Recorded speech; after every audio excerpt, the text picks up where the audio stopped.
heard all the wonderful things David's church did for the community. That is really remarkable, and you can see how a church like this with wonderful resources can do so much to help the community. But if you are not a faith center with those kinds of resources, you can still contribute. You can contribute with translation services at shelters. People who are being migrated and leaving their homes that are going to be under a lot of stress. If you have people in your congregation, therapists who know how to deal with that sort of thing, that can help at a shelter. You may not be in the disaster area, but a shelter may open up in your neighborhood when the disaster is far away. So it would be nice if you had trained American Red Cross people who they would have in their bank, in their data bank to notify. And you can go to your neighborhood place that is the designated shelter and help run it. So there are a lot of different levels of participation. So I think that is about it. Yes. Thank you for, yes. Before we end, I just want to share a personal experience. So this summer I went to Washington State because they were on fire too. So we had disaster number 1, the fire. Then we had disaster number 2. One of the local churches in the area opened their doors for donations. You can't believe how much stuff people dropped off. So I would just let everyone know, as you guys know, logistics was a nightmare. We had to turn things away.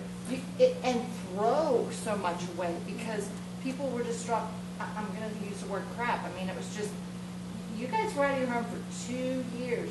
You don't need furniture and all that. I mean, it was just, it became this humongous mountain. I don't know how else to explain it. And the local media kept saying drop things off, and there's people in the background going, no! It was not a Red Cross thing. It was a church that so graciously opened their doors to this, and it became disaster number 2. And so just, it's part of that. Everyone wants to help, but right away, the people that have lost everything, they don't have anywhere to put all that. And I think this church ended up having to go rent storage shelters, and I felt terrible for them. But so if it's just something to keep in the back of your mind, be very, very careful with that. We get that with Interfaith shelter too. I mean, we've got our shelters throughout the county, and we've had, at my congregation, we've had to just be very specific. I have a list that I post at my sign-out table. And I said, if you want to donate, you donate water, you donate shoes. We don't want your extra clothes. We don't want your half-used bottles from the hotels, which you just wouldn't believe, the bags that have been used. And so we're very, very specific in what we allow to come in, because we went through that, and we have no place to put it. And people are really offended. We would sneak out to the dumpster when nobody was looking and, toss it, because we had all this stuff that just, I wouldn't give it to anybody in my home, and I think of my church as my home, and, but it was funny what people came up with. Well, and then we were trying to not accept donations, and then people profusely said left them out in the parking lot. Of course. So we still had to go and clean it up because we can't leave it in the parking lot.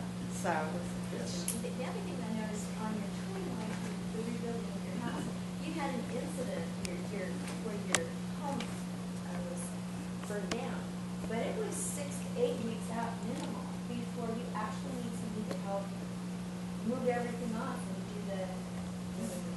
Well, actually, people were there 4 days to find valuables. Yeah, but that's different than the agreement, right, where you want volunteers. Absolutely. No, the city came up with a marvelous program in 2003 that somehow, that's one thing that failed in 2007. They came up with a very cost-effective way to have foundations bulldozed and removed that was very good. And in 2007, people, for some reason, didn't have that. I have no idea why not. And they had a lot of problems. You could spend $50,000 doing that. I think we all spent $13,000 to $20,000, depending on homes, and that was reasonable.